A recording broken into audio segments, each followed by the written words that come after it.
mava še segment hitrih vprašanj, no? Ki so malo bolj take trivialne narave.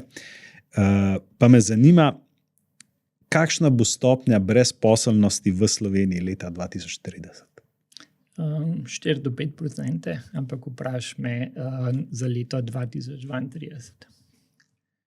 15 do 20%. Ok.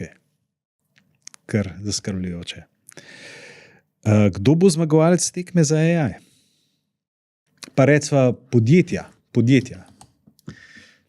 Zagotovo OpenAI, zagotovo Anthropic, se pravi Google, Facebook, Nvidia, se pravi praktično vsa ta podjetja, ki so že zdaj ekstremno visoko vrednotena, bojo zmagali, zato ker pri tej količini denarja denar dela zmagovalce. Tesla?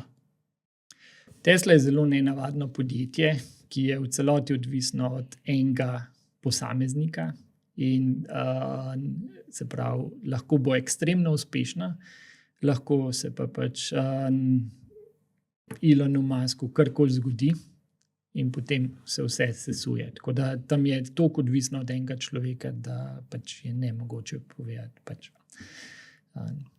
Ja, toliko. Okay.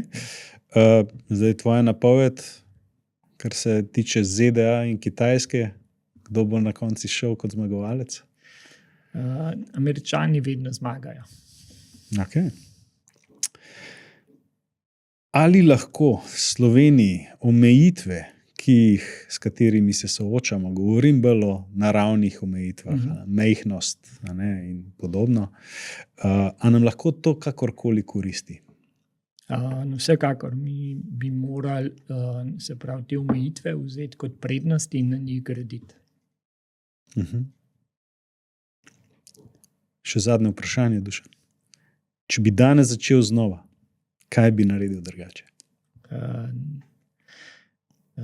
Šel bi